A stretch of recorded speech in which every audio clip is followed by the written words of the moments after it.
Good morning. I hope you are all well today. I'm happy to see you all. So we'll take a few minutes to share highlights of the youth pre-conference that we hosted prior to this conference, myself and Okanda. And then after that, we'll move into the panel discussion. So once again, my name is Arnold Gekonge. I lead a youth organization called Champions for SDGs Youth.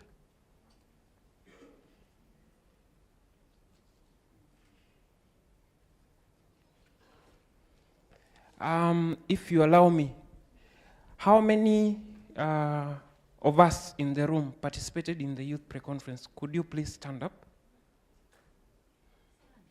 Yes. How many of us were in the pre-conference, in the youth pre-conference? Please stand up. I want to know how many. 1, 2, 3, 4, 5, 6, 7, 8, 9. All right. Thank you very much. Just a quick question, and I'll help you earn yourself a small gift. Since we are in Mombasa, who can tell me SDG number 9 in Swahili? Very quickly, who can tell me SDG number 9 in Swahili? Okanda, can you help me take the microphone? SDG number 9 in Swahili, someone quickly? Anyone? And not these people who are seated in the front. Anyone? Not these ones. This one has a Mwakenya already. We want people from the back. Anyone? SDG number 9 in Swahili? It's okay, it's okay. Mm-hmm. Just give her the microphone. Okay, let me give her the SDG mic. number 9 in Swahili? Sina Mwakenya. Viwanda, uvumbuzi na miundo msingi. Miundo mbinu. Aya, thank you very much. I'll tell you what your present is. The next question, what is Sustainable Development Goals in Swahili? Quickly. I want someone else. Someone else. Or someone at the back. Someone at the back. back. Okay, I can see a hand here. Maendeleo endelevu. Maendeleo endelevu is sustainable development. Add goals to that. Malengo endelevu. Malengo endelevu is sustainable goals. Linda from Someone Uganda there? wants to try. Yeah? All right. Malengo ya maendeleo endelevu. Let's clap for her.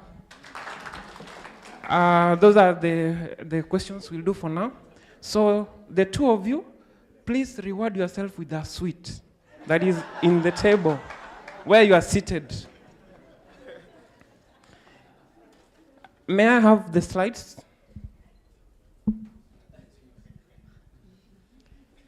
So the pre-conference,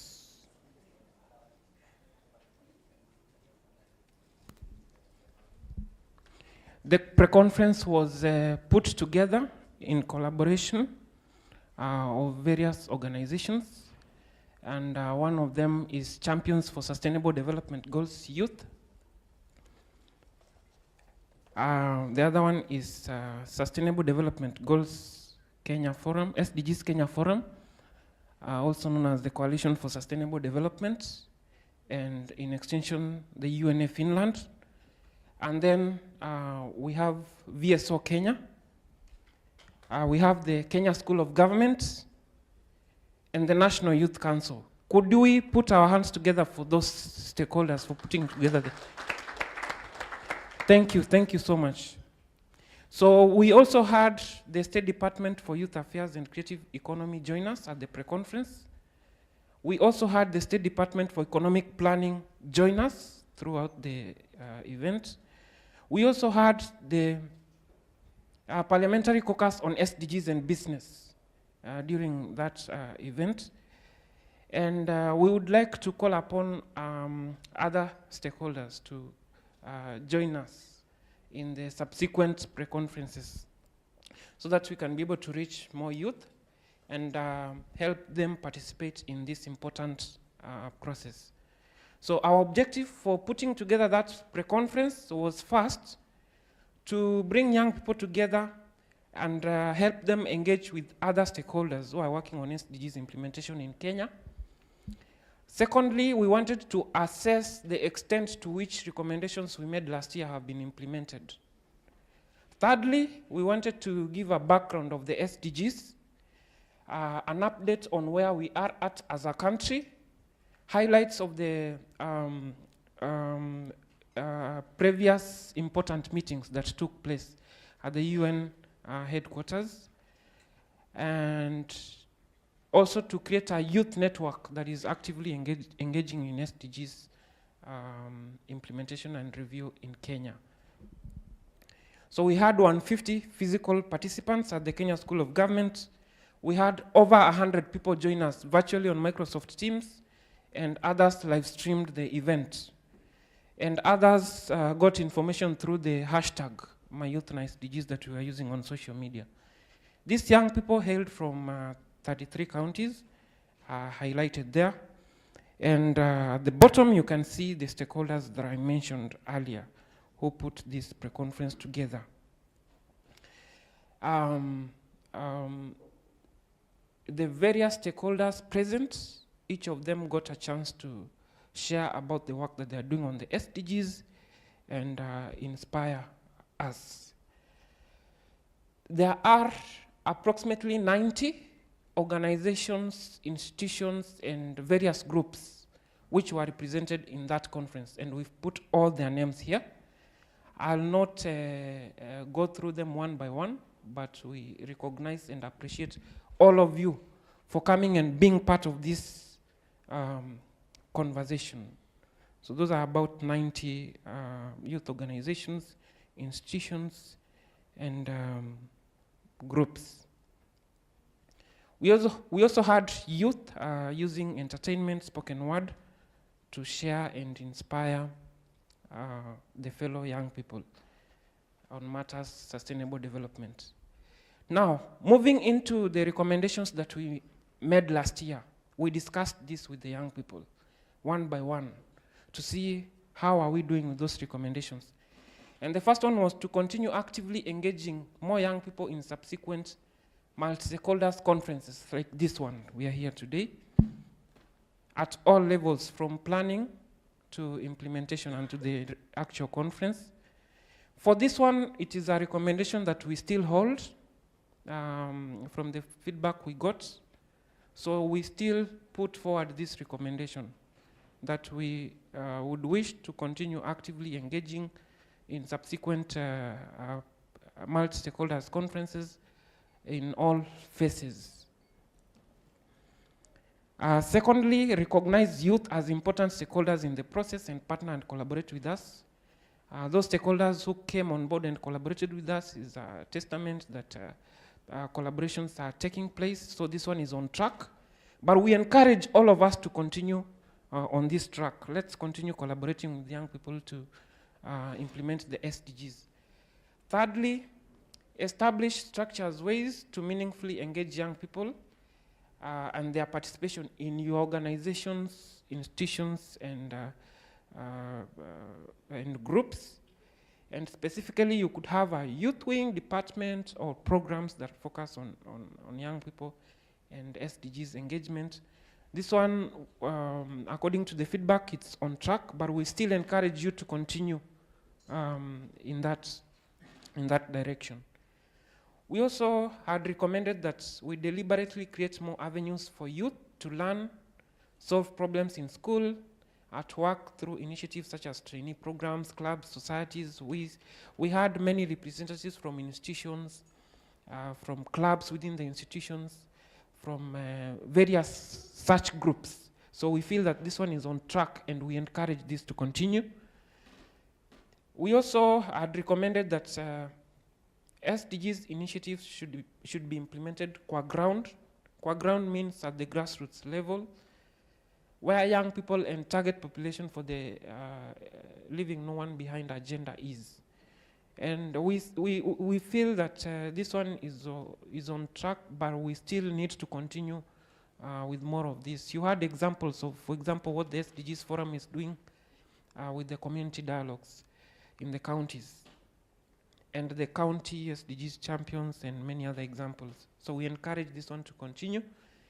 And then lastly, we had recommended that we include sustainable development education in school curriculums and disseminate progress reports to reach youth with information, current trends on sustainable development, and how to engage in the process. So this one, we feel like it still holds. We still recommend that those topics be, let us help each other get these topics into the school curriculums, not necessarily as sustainable development goals, but as sustainable development, so that they can be sustainable regardless of which development agenda we have at hand, like 10, 15 years from now. So now I'll hand over to my colleague to finalize, and then we move into the panel. Thank you, Arnold. So after doing that comparative analysis of what happened in 2023, we were able to task young people in different groups to sort of look into the 2024 challenges. And there were quite a number. We tried to sift through and just have a few that we have highlighted, as you can see on the screen. So I'll read through quickly. There was a response on lack of motivation among young people, and this sort of is attributed to limited opportunities and systemic challenges, which make young people feel powerless. And additionally, if young people don't see how their actions lead to real, tangible change, it can be demotivating. And that's why we are calling upon all stakeholders to making sure that they create more avenues for the young people. The second challenge was also a lack of information and capacity building. In many communities, knowledge gaps and lack of access to training create barriers to effective SDGs implementation. And you all know that where there is no knowledge of some of these strategic things that we are actually doing, it creates a big gap. So while some individuals may have expertise, this knowledge isn't always shared or applied to solve the problems. The third challenge is development initiative, resources, infrastructure, and opportunities are often concentrated in urban areas. And we just saw the report that the rural area is, some of these opportunities are not there. And possibly, maybe going forward, such like a multi-stakeholder conference should happen in a very local area, so that at least we can have the impact and see quite a lot of things that are happening in that section.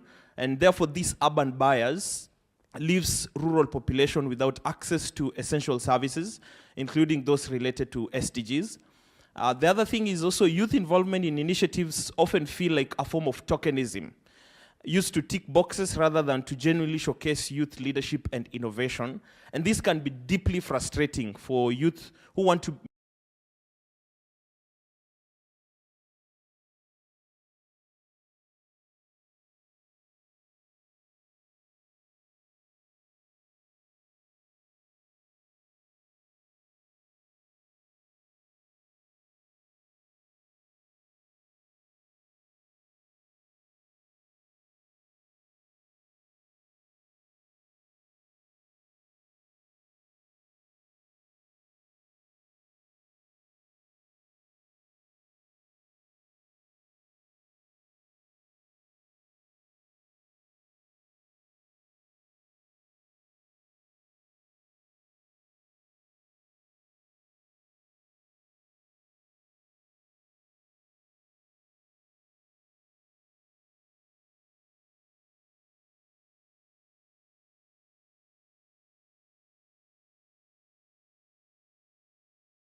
Forum and Kenya National Bureau of Statistics to provide